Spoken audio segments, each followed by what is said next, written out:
Hey everyone, this is LuckySevenDX. Welcome back to Let's Play Mario and Luigi. I was gonna say Partners in Time, but that's not correct at all. This is Bowser's Inside Story. In the last episode, we rescued Princess Peach, and we are still in the Flab Zone, and Bowser is still fat. But hopefully we'll be able to solve that today, because stuff and things are gonna happen. Actually, Bowser's having a little moment here where he's trying to free himself from the floor. Really awkward if you're fat enough that you fall through your own floor. That's just really unfortunate. Yes, Bowser, you should be humiliated. But that's okay, we still love you for being a crazily awesome character, despite being an idiot. Anyway, Fawful, he has chortles, again. I love how he's gone from, Fawful's been on like the men, he's a new positive Fawful. He's gone from having fury all the time to having chortles all the time, and you know what? That's good for you, Fawful. I mean, I'm really glad that you have this new positive outlook on life. Now stop trying to take over the world. But anyway, so, Fawful's blasting Bowser's butt with a ray gun, which does not have any sort of naughty connotation at all, I'm sure. But, basically, he's telling about how Princess Peach is inside his body, and wait, Fawful wants to kidnap the princess. We just rescued the princess! Don't be kidnapping princess stuff, and also, why is the princess still with us? She should just run really fast right now. But here we go, guys. We get the usual typical moment where Princess Peach tells us the actual plot of the game. You know, it's happened so far in every single story. You know, we have Superstar Saga where Princess Peach just sort of shows up and be like, yo, here's the story. And then there's Partners in Time where the story of Princess Peach slowly, gradually gets told. And now Princess Peach is here again, telling us about a thing called the Dark Star, which is apparently a dark star. Like, you know, there's so many stars, but so now they're like, oh, what are we going to have this time? We're going to have an evil version of a star. Yes, the power stars can turn to darkness. Come to the dark side, we have candy. Anyways, so it's been sealed beneath Toad Town because, you know, why not seal the source of great evil right next to your main village? And Princess Peach is the only key, of course, to unlocking it. So thus, Fawful needs to kidnap Princess Peach, and ipso facto plot. Anyways, so we need to find a way out and to get Princess Peach safe. Starlo, why would you guard the princess? That's just not gonna ever go. Like, you're a little tiny star thingy. That's not gonna, you're not gonna save anyone. They'll just be like, fly swatter, you're gone. But, you know, whatever, that's the plot for you. And for the second time, we're gonna head over here, and they do this twice in a row. Like, okay, me and Starlo are gonna stay behind, and then 2 seconds later they show up again. Like, just follow us. Don't give us this whole wishy-washy back and forth crap, jeez. Anyway, it's a hand. Alright, it's pointing at us. It's a bit odd. And of course, by now they should realize, oh wait, Fawful's trying to kidnap the princess. Maybe we should keep a better eye on her, because now she's been kidnapped by a hand that's glowing. She just got kidnapped by Master Hand. There we go. We're just gonna go with that. We're gonna go with that. That seems good. And thus Bowser poops out Princess Peach. Well, by poop I mean energy ball, but let's just say he pooped her out because it's funnier. And I do like this scene. I think it's pretty funny because the princess, Mibis is like this Fawful's strength, right? But Fawful ends up having to carry the princess. Heavy. Yes, Fawful, you probably should go to the gym a little bit. She's mine. Put her back in my body. That doesn't sound wrong at all. Anyway, so rather than leaving Bowser on the floor because for some reason, I guess, I mean, it would be awkward to have a Bowser butt sticking out of your ceiling, I suppose, of your dungeon. So they decide to put him on the treadmill. And Mibis is just like, I'm gonna be a dick and walk away. This is what you get for making me have to fight Bowser twice. I'm gonna just be a douche to you. Anyway, so of course the natural way to get fat, so he got fat really fast by eating tons of food, and thus he's gonna get skinny really fast by exercising. I don't think that's how it works. You don't go from being that fat to that skinny, and you also don't catch on, if you caught on fire, that'd be bad. But anyway, he's feeling the burn, and he's skinny again. So Bowser's back to normal, which means, guys, we continue a new Bowser segment now. Fun times, although the princess has been kidnapped, which is rather unfortunate. Anyway, so Bowser, being the smart guy he is, he sets off a bomb with a bunch of other bombs, and a giant explosion. I mean, obviously, big plan. Wouldn't this blow up the entire castle? That's a lot of firepower right there. But of course, it defies the laws of physics and blasts him all the way from his castle back to the cave where we started. So really, this whole what, 17 episodes, 16 episodes, we haven't really made any progress. But you know, that's okay. Actually, we're in a different part of the cave anyway, so progress was still made. Anyway, so we're back in Cavi Cape Part 2 for more craziness. But first, guys, we're gonna go ahead and buy some shit. So we have we just barely have enough for, once again, for what I want, because for 2,000 coins we get something that I think is one of the better items you can equip on Bowser, in my personal opinion. And also we get a horns level 2 because our horns are shiny, and this gives us better scratch cards, basically, that have an even higher chance of winning, now that I apparently have needed it. But anyway, we're gonna get the Vampire Band. This restores HP, it basically restores your HP by 8% on punch attacks. So however much your 8% of your HP is, it's going to restore that much health whenever you punch someone. Considering your punches are your main form of attack, and generally you want to be doing those against bosses anyway, this is a great way to sustain Bowser's health and keep him alive. And once again, another rank 3 win, so 10% of coins back, another 200. You know, it all adds up. Although this is the biggest purchase we're gonna do for a while. There's not gonna be too much we need to buy anytime soon, and we're actually gonna have a couple Cluster Road challenges to help boost our coins up as well. So right now, you know, the coinage isn't actually too bad, I suppose. Anyway, so little texty text thing. We're in the tunnel. It doesn't even get a name. We're just tunnel. That's all it is. But anyway, we still have plenty of time this episode, so let's go ahead, and we're actually going to do this entire Bowser section right now, because it's actually a pretty short one. This is sort of the part of the game where it does focus on Mario and Luigi a little bit more for a little while. Not for too long, because Bowser will be making a comeback. We'll go back to doing a lot of Bowser segments soon enough, but for now, we're going to have, you know, a bit of more focus on Mario and Luigi after this short section.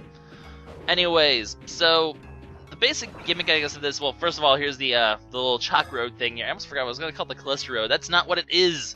This road is not made of cholesterol. But there's really no reason to go anywhere at the moment. We don't have anything new. There's not really any point. So we're going to go ahead and fight a new enemy. This is, what is this thing called? I forget. But it's basically a train Goomba, which is weird. His little smoke signals will tell you what kind of attack he's going to do. So you use that to dodge. He's going to do it multiple times, very much like the chain Choffle. Although you can also, basically, you can also, what am I trying to say? You can also, he's going to continue to multiply attack, even if you manage to counterattack him once, he's still going to keep doing his attacks. So you have to basically endure all of his attacks this time, unlike the chain Choffle, which would only do it until you counterattack, and then it would back off. Anyway, what you want to do is you want, Blitty, obviously, but also these little Coalbit things are going to show up, and these will power up the, I forget, I really don't wish I knew what it's not the Choomba, because it's like the old one, but it's whatever, Train Goomba we're calling for now until I remember the name. But basically, you want to inhale them, because these guys will power him up, and they can actually become quite a bit of a pain if you do. Also, I don't know, give some extra experience to Mario and Luigi. Why not? I'm okay with that. Anyway, I'll actually show what happens when they power him up in a later fight, though, so don't worry, I will be showing it off eventually. Anyway, so, example of a punch, I guess, and, oh, I could have saw the name right there, but I just completely, wasn't looking. And that's, so as you can see, we're recovering about 13 health per punch, which, you know, that's quite a bit of health, actually, in the long run. So, you know, I'm perfectly okay with this. Extra health? Yeah, that's great for me. So that's why I think the Vampire Band, even though it's really expensive, 2,000 coins, really worth it, because you're going to be able to keep your health with Bowser if I have to use healing items. I mean, all the other stuff, it doesn't really do that much, honestly. So, I don't know. What can you do? I honestly would pick that one. Well, I mean, obviously this game, I mean, it's off the playstyle. You can also equip, you know, the extra punch power, the extra fire power, just extra general power, extra defense, extra HP. There's plenty of different options you can pick. Personally, though, I'm the biggest fan, especially in games like this, where you can, also there's another path over here, so we're gonna basically there's like two paths you can take, but they both go into the same location. I'm gonna take this one for now, in this area.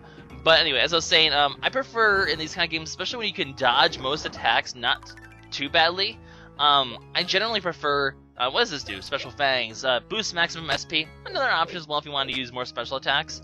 But I personally prefer items that regen your HP either by attacking or just over time. I just generally prefer to do those ones because it keeps your health up. As long as you're decently good at dodging attacks, you don't really need the extra stats, as long as you can continue to sustain any damage you might accidentally take. So, just generally, stuff that prevents damages or recovers damage are generally my favorite optional items to take. I mean, granted, we're going to have a lot of customization options in this game, but overall, I think it's a good idea to just do it that way, pretty much. Anyway, so once you power up, or once you, if you leave the Coalbits around, they're going to charge this guy up, and every single one he inhales is going to give him an extra attack. So now we have to dodge 4 attacks from this guy instead of 2, which is why which is why this can actually end up being a pain if you inhale him, because he makes his attacks, and he also goes a lot faster too, so in general you want to just inhale. It's a Choomba, okay. It sounds very similar to Choomba, very similar enemies I guess, but a Choomba, there we go, that's his name. Anyways, we also can get a Power Fangs as a dropped item. This is very similar to the Power Band though, and we're going to get to the point where enemies actually will be dropping some decent items. In fact, for Mario and Luigi, there's going to be an enemy coming up soon that drops a pretty darn good item that is actually an items considered leaving on Mario and Luigi for quite a while. Power Fangs, though, not really much different from Power Band. That one's not nearly as important. So yeah, we're back here where the Chalk Road was, so basically the two baths have sort of convened now. So we're going to go ahead and continue onward, and stuff and things, hopefully avoiding the rest of these I'm gonna keep confusing Choomba with Choomba because they sound so freaking similar. Except one's a giant train, and another one's a fat Goomba with a lollipop. Although I do love those fat Goombas, they're pretty cool. Anyway, as you guys have seen, there's been these bombs, which you can't hurt Bowser, but they will blow up walls, very much like Link's bombs blow up walls. And here's a little bomb generator. You obviously have to punch it, but you can also set it on fire, obviously. But you can also punch it to get to move. This is going to come into play because we're going to need to use basically this 5-second countdown timing in order to blow up the other walls, just to unlock everything. And here, whoa, hello dude, how's it going? It's going good? Good. We get a rock shell. This is only good if you haven't purchased an armored shell yet from the shop, which by now you should have. As you can see, armored shell is significantly better than the rock shell, and there's no extra effects. So it's really just if you haven't got an armored shell, here's something decent for you. I guess it's worth picking up just to sell if you ever need some extra coins. Although we're getting almost to the point where we are not going to have to really worry about extra coins that much. So not a big deal. I kind of said that one a little too late. You want to do it around for the middle one. You want to punch it around 3 seconds, and for the this one here you want to punch around 2 seconds. That's generally how you're going to get to blow up in the right spot. So we got that one. Let's just go ahead and take care of the third one here. 3 seconds, 2, 1, kablooey. Or Kablooa if you're playing Kirby Dream Land, I suppose. Anyways, over here is just going to be a cheap ring. More items, just lots of items in this episode, and I'm okay with this.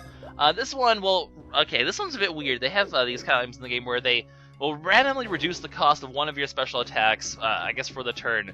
So if you're using special attacks, if you want to save SP overall, you could put that one on instead of the special fangs, and you could just always use the attack that has a lowered special defense or low special attack cost. Thus, overall, you're going to be saving 30% of your SP. So if you want to do more special attacks, honestly, that's the best one. The special fangs will give you free liberty of which attacks you choose, but especially early on when you only have 2 attacks to choose from anyway, there's no reason why you couldn't just do that. Holy crap, that is a lot of Coalbits, and a lot of EXP for me too. So level up for Bowser. We've got him all the way up to level 13. We can level up his horn stat, I suppose, because I've been leveling up everything else for a while. Might as well give him a higher chance for lucky hits, because lucky hits are good for me. So can we get a 6? Hey! Leveling up that horn stat. I'm not going to bother with speed. There's really no way you can get your speed high enough where you will be able to outspeed all the enemies anyway. So I'm not going to focus on that. And SP, like I said, I feel like our SP is high enough now. Like early game, the extra few SP meant something. Here, it's generally high enough to get through a good half of the boss fight. Later, we're going to have enough SP. We're going to get a new trick for increasing our SP though, which will be really handy. So, I mean, if you want more special attacks, you have items that can do it, like I've been mentioning all episode, I suppose. Anyway, one last little section for this little Bowser section, actually, and it's not a Bowser section without doing one of those things inside Bowser's body, one of those little mini games. So here we go. It's time for our usual little mini game. It's something new this time. No more of that arm mini game. Actually, I'm not sure if we see that arm mini game anymore throughout the rest of the game. I think by now they're like, okay, you've done it like 4 times. I'm just gonna just let you be here. But something new here, which is pretty cool. Anyway, so these guys have been here this whole time, building an escape tunnel to Toad Town from Bowser's castle, or at least from the cave. So apparently there's a tunnel, which is good because it'll let us go to Toad Town. And I don't know what Bowser wants to. Like right now, it's like Bowser doesn't really have like a goal at the moment. This is like a really odd Bowser section where he's just like wandering around, like, okay, I just got blown out of my castle. What do I do now? So I guess he's just gonna go to Toad Town for some reason. I don't know. And also, why does he need a tunnel to get there? He apparently has easy access to Toad Town anyway, given the beginning of the game where he just waltzed right into Peach's castle. I don't think he really needs an escape tunnel when he can just waltz right in, grab the princess, and waltz right out, because that's what he does every single game. Tag tunnel, not really necessary. But he's going to help us push this bridge, and instead of using the arms, we're going to have something new with the legs instead. So it's time for a leg muscle game, where we basically use them as trampolines, which is a bit odd, I suppose. So basically what we need to do is press the button, the lower bro, to stomp really hard, and it's going to always alternate. So you have to boot A, then B, then A, and so on and so forth in order to basically charge up his leg muscles to help him push this drill through the wall. Something like that, I suppose. Bit odd, I guess, but it's a different kind of minigame. Also, well, you're gonna see in a little bit how this minigame works. This is just sort of tutorial stuff for a while. So we're gonna sort of hold this down. I always love the minigame music in this game. The minigame music's really amusing in my opinion. But hold it down just a little bit. You'll get why there has to be like a bit of a timing like this in a little bit. You'll see why there's this odd timing. But eventually, they'll also do this and you'll have to press both buttons at the same time to give them a supercharge boost. And you're going to see what that comes into play here. But anyway, we're going to have a bit of a challenge now that we've run the tutorial. We have 1 minute and 30 seconds to make it all the way through Toad Town. Else we're going to have to pay 50 coins each time, which is expensive. I don't want to be wasting 50 coins, so let's try to get this right the first time then. So just charge it down just a little bit, like maybe a second or two. The reason you want to do it is after a few jumps, they'll eventually do their little this thing. And you don't want to get to that point too fast. You want to make sure you're doing it when there's one of those tough rocks to get through, because that's the only way you can get through those rocks is one of those double leg things. So basically, just charge them down a little bit. Just try to I don't know. Also, I think eventually does slow down as you're. I think like the longer you hold it in, the more you slow down. But obviously, when you're in the air, you're not pushing him forward either. So you just sort of optimize the time you spent pressing versus the amount of actual benefit you're getting from pressing down. If that makes any sort of sense. That was kind of confusing. Basically, it's not a really hard game though. Just in general, just hold down for a few seconds. I screwed that up. Crap. Okay, that's not good. That's not good. That's not good. I'm wasting a lot of time here. I pressed both buttons. I pressed both buttons. Bullshit. Oh man. Okay, this is getting a little bit close here. Battery dies in 30 seconds. We have 30 seconds before this thing runs out. Oh boy. Okay, we're getting close. 20 seconds. Come on, we can make it. We can make it. Come on. Oh boy, high pressure. I mean, obviously, as we see, you don't screw up. You have plenty of time. If you do screw up once, things get a little closer at 10 seconds. Can we make it through? Okay, good. Good. 10. Okay, we did have 10 seconds of leeway, so you can afford to screw up once, maybe twice if you're really good at efficient at doing this. But as you can see, if getting it perfect, really not a big deal. You probably will have about 20, 30, probably about 20 seconds of leeway time. So it's not really that big a deal. As you can see, there's no going back, so little Cavi Cape section's over. So I guess all that's left to do is, well, to go ahead and find out what's in this little conspicuous passageway over here. And what is alarm? What is going on here? Okay, trespassing. I'm being good. No, Bowser, don't taunt the system. Don't taunt the system. Be nice. Oh, well, well, guys, Bowser's dead. So, that's the end of this Bowser section, guys. This is LuckySevenDX signing out. What's gonna happen now? Because Bowser has fallen. What will we be able to do? Well, guys, find out next time. Bye-bye.